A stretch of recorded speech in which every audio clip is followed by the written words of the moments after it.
Bonsoir à tous et bienvenue dans l'invité de la rédaction de Médien TV. Il n'est pas acceptable que tant sur les bancs des écoles prestigieuses que dans les entreprises du continent, les meilleurs talents africains soient l'objet de convoitises européennes au mépris de l'investissement de leur pays d'origine en termes de formation. L'hémorragie des cerveaux qui s'ensuit est déplorable. C'est un extrait du discours de Sa Majesté le roi Mohamed VI lors du sommet Union africaine-Union européenne tenu en 2017 à Abidjan. Et c'est avec cet extrait que le professeur Abdelkrim Belgendouz, universitaire et grand spécialiste des questions migratoires, a choisi d'introduire son dernier livre intitulé « Maroc, réservoir de talents et de compétences pour l'Union européenne », sous-titré « Alerte au nouveau pacte européen contre la migration et l'asile des Africains ». Des livres consacrés aux thèmes liés à l'immigration. Notre invité de ce soir en a publié plus d'une vingtaine. On peut citer, entre autres, Immigrés au Maroc et citoyens marocains à l'étranger, un double plaidoyer paru en 2019. Politique migratoire marocaine, on débat, enjeux externes et internes en 2018. Compétences des expatriés et développement du Maroc en 2020. Ou encore, enjeux migratoires, Maghreb, Europe, Afrique subsaharienne. Un regard du Sud en 2006. Et la liste est longue. Professeur Abdelkrim Belgendouz, bonsoir et merci beaucoup d'avoir accepté notre invitation. Merci de votre invitation. Je voudrais préciser simplement que l'intérêt pour la migration, il tient non seulement à des raisons académiques, des raisons universitaires, mais également c'est une question de droits de l'homme. Oui. Et c'est également un engagement citoyen, oui, non seulement par rapport aux citoyens marocains à l'étranger, mais également par rapport aux immigrés et aux exilés, aux demandeurs d'asile au Maroc. Et nous en avons besoin plus que jamais aujourd'hui, alors que le nombre des déplacés a doublé en l'espace de 10 ans par rapport à ce qu'il y avait à cause des guerres et à cause des centres, des foyers de tension. Donc c'est une question essentielle aujourd'hui. Absolument. Alors pourquoi ce livre, d'abord, professeur, intitulé « Maroc, réservoir de talents et de compétences pour l'Union européenne », est sous-titré « Alerte au nouveau pacte européen contre la migration et l'asile ». De quoi s'agit-il exactement dans votre livre que j'ai parcouru, que j'ai lu presque en entier, je l'avoue, et où on est ce pacte dévoilé par la Commission européenne en l'automne 2020? Voilà, comme vous venez de l'indiquer, la date de départ c'est septembre 2020. Alors ce nouveau pacte, c'est un package de près de 500 pages où il y a d'abord une communication au Conseil et au Parlement européen sur la thématique, et puis également il y a un certain nombre de textes qui l'accompagnent, un certain nombre de propositions de directives, c'est-à-dire des lois, et c'est prolongé également par un certain nombre de recommandations, et puis au fur et à mesure, il y a de nouveaux textes, de nouvelles décisions, de nouvelles communications, oui, qui ont lieu. Alors, la Commission l'a présenté comme étant une maison à 2 étages, une maison chaleureuse à 2 étages. Alors, le rez-de-chaussée, c'est essentiellement les rapports avec les pays tiers, parce que ce pacte ne peut réussir, d'après eux, que s'il y a l'accord, l'adhésion des pays du voisinage, essentiellement africains. Le premier étage, il concerne le contrôle frontalier, comment renforcer le contrôle frontalier. Oui. Et là, il y a essentiellement l'intervention de Frontex qui est le début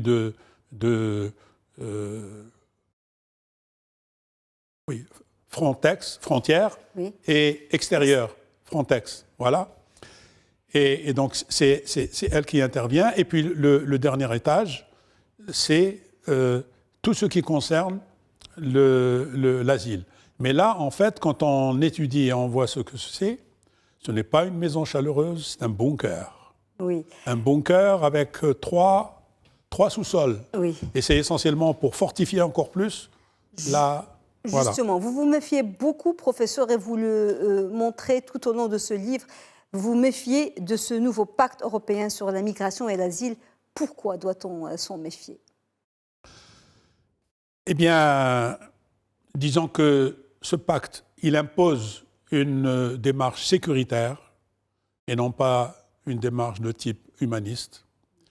Il est basé essentiellement sur une vision pessimiste, une vision négative de la question migratoire, au lieu de le voir sous un angle positif en termes de partenariat, en termes de coopération, en termes de progrès.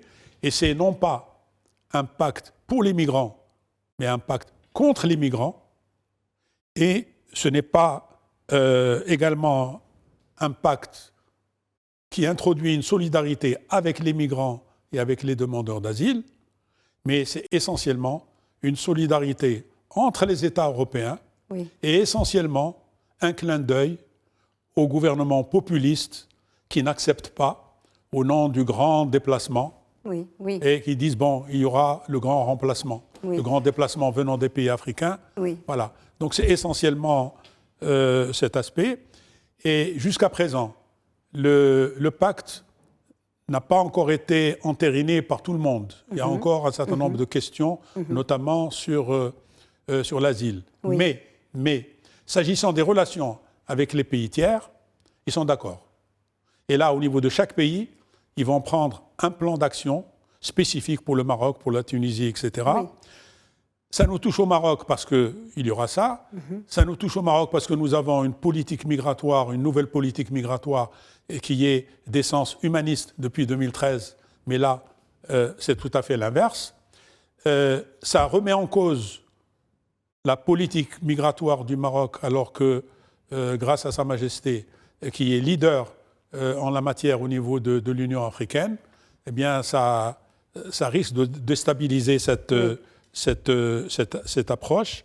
Et puis, il y a également, nous avons une forte présence de Marocains en Europe. Vous proposez, professeur, que le Maroc rejette officiellement ce projet d'accord, surtout dans sa dimension de réadmission des non-nationaux. Pourquoi ? Vous savez, le Maroc est talonné par l'Union européenne depuis le Conseil européen de Tampere, en Finlande, fin du siècle. Et si les négociations informelles ont duré 2 à 3 ans, jusqu'à 2003, depuis 2003, il y a eu quelques 15 rounds de négociations avec une série de pressions, de chantages durant toutes ces années. Pour avoir ça, il faut que vous signiez. Pour avoir le statut avancé, il faut absolument signer. Si vous voulez avoir plus d'aide au développement, il faut que vous signiez, etc. Le Maroc a toujours refusé. Alors, cet accord, il y a 2 aspects. Il concerne non seulement les Marocains qui seraient entrés de manière irrégulière ou qui seraient devenus entre-temps en situation administrative irrégulière et qui doivent être rapatriés et que le Maroc doit accepter. Le Maroc doit leur fournir un certificat au niveau des consulats, soit également les étrangers qui auraient transité par le Maroc. Voilà. Et donc, cet accord communautaire, il y a ces deux éléments. Alors, si pour le premier aspect, le Maroc est obligé chaque État est obligé de rapatrier les siens, mais évidemment en sauvegardant leurs droits, pas de n'importe quelle manière. Par contre, il n'y a aucune règle à l'échelle internationale qui fait que cet accord puisse être opposé à un pays comme le Maroc. Le Maroc a toujours refusé pour un certain nombre de raisons. C'est une question de droits de l'homme.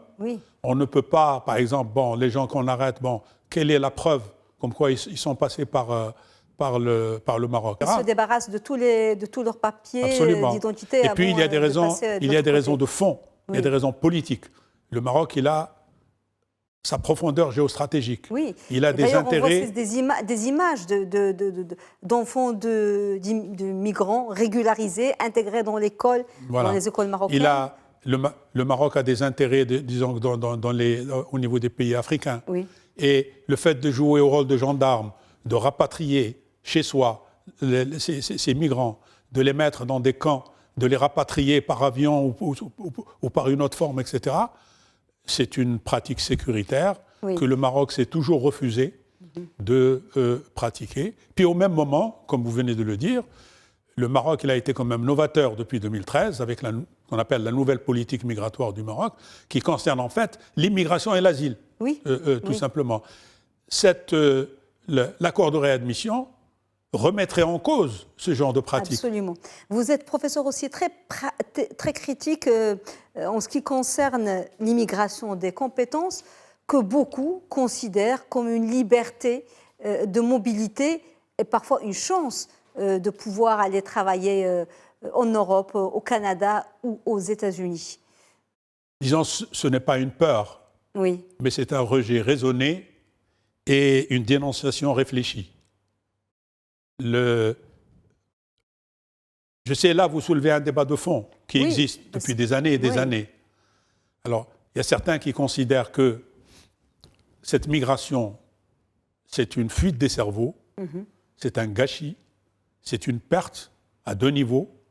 Le premier, c'est une perte en matière de capacité d'innovation pour le système économique, le développement social, culturel, parce que ce qu'on appelle en fait les compétences, comme le disait et le regrettait Mahdi Mejra, c'est de la tête aux pieds. De la tête aux pieds. Non seulement les salvants, les chercheurs, les ingénieurs, etc., mais ça passe aussi par les bras. Les bras, oui. Tous ceux qui ont un savoir-faire. Qualifiés. Voilà. Et puis également les sportifs, les artistes, etc. Donc ça touche tout cet aspect. Et certains, ils n'acceptent pas ce qualificatif. Alors c'est comme un jeu de mots. Ils disent non, exode des compétences, fuite de cerveau, c'est négatif, on stigmatise ceux qui le font, et ils proposent ce qu'ils appellent ou bien la migration des compétences, ou bien la mobilité. Et ils l'intègrent dans le cadre de la mondialisation, dans le cadre de la globalisation, etc. C'est une opportunité, absolument. etc. Comment trouver l'équilibre, professeur, entre la liberté de mobilité, des choix individuels, le choix de partir ailleurs, et cette fuite qui peut être une hémorragie? L'Afrique a grandement besoin de ces compétences. On est d'accord, on manque de médecins, on manque d'enseignants, on manque d'ingénieurs. Mais que fait le continent africain ou le Maroc pour les garder, pour les convaincre de rester, pour les motiver? Oui, vous répondez déjà à la question posée. Il est vrai effectivement que sur cet aspect concernant, disons, les compétences, il faut prendre en considération le fait d'abord que c'est une perte. On ne peut pas sous-estimer la chose, on ne peut pas la minimiser ou bien pratiquer un déni. Comme le font certains. Alors non, ça n'existe pas. L'exode de cerveau, ça n'existe pas. La fuite des cerveaux. Et ils la ramènent à des motivations individuelles, à des motivations personnelles. Et ils disent finalement, il faut accepter le libre arbitre, il faut accepter le libre choix, bien entendu. Personne ne dit qu'il faut mettre à la frontière et interdire les sorties. Non. Mais il y a également, disons, les raisons qui sont liées à l'environnement de la recherche, à l'environnement culturel, à l'environnement économique, à l'environnement social. Et par conséquent, lorsqu'on parle de liberté, il faut prendre en considération également la liberté pour les gens de pouvoir rester. Ce n'est pas uniquement de pouvoir partir. Donc finalement, ce n'est pas une liberté de partir. Parfois, ils sont obligés de partir. C'est une contrainte. C'est une contrainte. C'est une contrainte. Alors, à quel point cette nouvelle politique de l'Europe qui verrouille ses portes et qui recrute en Afrique peut-elle impacte-t-elle déjà l'économie africaine, mais pas que, l'économie, la société, la culture de façon générale? Absolument. Au niveau de l'économie, on vient d'en parler, disons. Et puis en même temps, c'est une perte au niveau du coût de formation, du coût une personne. Depuis son jeune âge jusqu'à l'âge adulte, il y a la prise en charge au niveau des familles, au niveau de la société. Il y a un certain nombre de dépenses que l'État assure. Et bien donc, c'est un gâchis, c'est une perte, mais il y a également ce que veut imposer l'Union européenne à travers. C'est une méthode coercitive, les retours, les réadmissions, que chacun des pays, dans le cadre de l'externalisation, joue le rôle de l'Europe Oui. L'externalisation, c'est quoi? C'est faire en sorte, c'est comme si les frontières européennes sont transférées vers les pays du Sud qui doivent jouer ce rôle. Donc, c'est une atteinte à l'état de droit, c'est une atteinte à la démarche en termes de droits humains. Bon. Et en plus, il nous reste 6 minutes, c'est à l'encontre de la politique de la profondeur africaine que le Maroc a adoptée depuis une vingtaine d'années. Et c'est contraire, par exemple, aussi à l'agenda africain sur la migration que Sa Majesté a proposé et que l'Union africaine a entériné. C'est contraire également au regroupement africain. Oui. Parce que qui dit regroupement africain, bon, ça suppose la liberté de circulation. Or, pour l'Union européenne, la liberté de circulation, elle ne peut à la limite être acceptée que si elle est nord-sud. Mais dès qu'on passe du sud au nord, dès qu'on se rapproche un petit peu des frontières au niveau de l'Union européenne, ça devient chirurgical. Ils ciblent ce qu'ils veulent. Là, alors, ils disent quelle stratégie, ce n'est pas bien. Et puis, regardez, par exemple, maintenant, il y a un certain nombre de pays. Il y a un certain nombre de pays qui ont été pris comme pays pilotes par l'Union européenne. S'agissant des compétences, on a pris le Maroc, la Tunisie, le Sénégal, le Nigeria. Alors, professeur, aujourd'hui, quelle stratégie, selon vous, devrait-on adopter pour faire de ce partenariat intra-africain, dont vous parlez, mais aussi avec l'Europe, un peu partenariat équitable, gagnant-gagnant? Parce que pour le moment, nous sommes de loin très lésés. On n'est pas gagnant dans cette histoire. Là, il faut, un partenariat d'égal à égal et en même temps un dialogue d'égal à égal. Et s'agissant du continent africain, je reviens à l'agenda africain pour la migration qui a proposé, non pas une politique africaine, mais un certain nombre de principes, un certain nombre de lignes directrices que l'on doit s'approprier pour avoir non seulement, disons, une démarche afro-africaine. L'Europe, évidemment, il ne faut pas la prendre comme un ennemi, un interlocuteur, mais il ne faudrait pas que cette démarche au niveau de l'Union européenne puisse être, à travers un certain nombre de mécanismes, à travers des lois, par exemple, répressives, à travers des institutions, à travers le contrôle frontalier, à travers le travail de Frontex, etc. Voilà. Oui. Alors, professeur, vous avez fait beaucoup de recherches tout au long de votre vie et vous continuez à le faire sur la migration. Et où en est la recherche sur la migration aujourd'hui? Vous insistez aussi sur le fait que cette migration doit être financée en interne et pas subventionnée par des fonds européens ou autres. À l'heure actuelle, heureusement, les choses ont beaucoup évolué.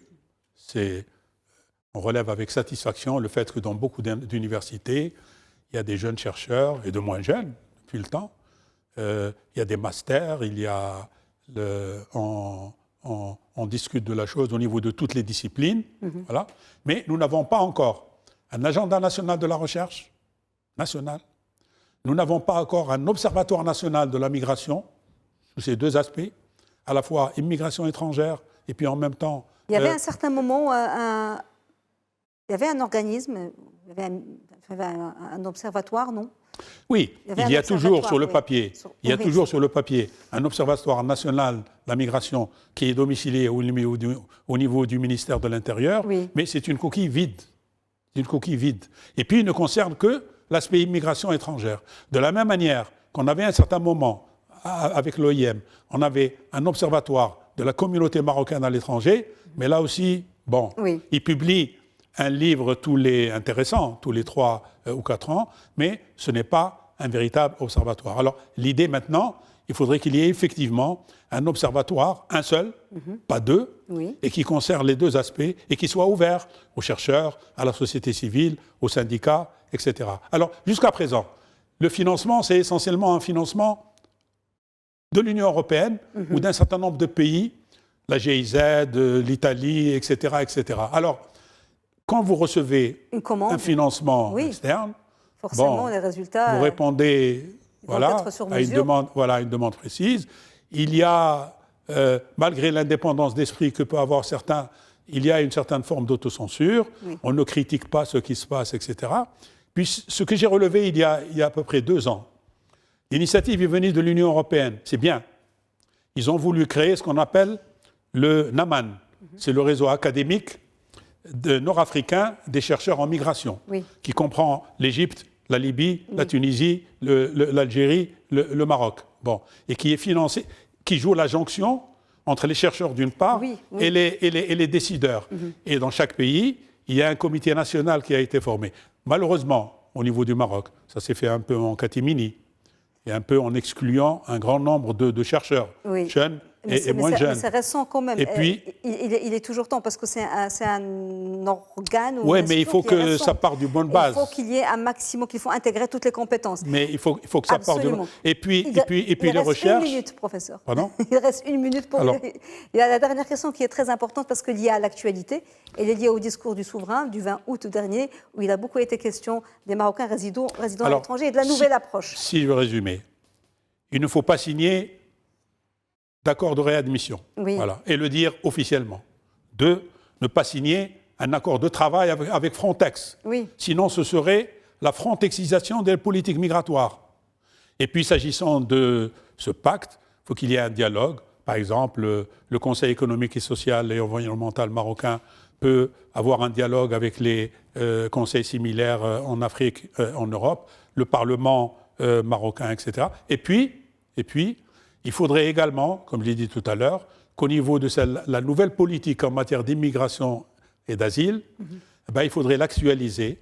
La stratégie nationale, la migration et l'asile, il faut la renforcer, ne pas l'abandonner. Et puis, il faut également, au niveau de l'architecture gouvernementale, on a vu par exemple que depuis le dernier gouvernement, les affaires de la migration ont disparu de la circulation. Ce qu'il faudrait, à la lumière des réformes qui vont être entreprises, avoir un seul ministère qui comprendrait à la fois les affaires de la migration et les Marocains résidant à l'étranger et qui serait délégué auprès du chef du gouvernement. Merci beaucoup, professeur Abdelkrim Belgendouz. Malheureusement, le temps qui nous est imparti est fini. Merci pour cet éclairage. Je rappelle que vous êtes universitaire spécialiste des questions migratoires. Et on est prêt pour le débat au niveau des officiels. Absolument, et que votre dernier livre, Maroc, réservoir de talents et de compétences pour l'Union européenne, point d'interrogation, est disponible dans toutes les bonnes librairies. Merci beaucoup, monsieur. Madame, monsieur, merci beaucoup de nous avoir suivis. Bonne suite des programmes sur Média TV et très belle soirée.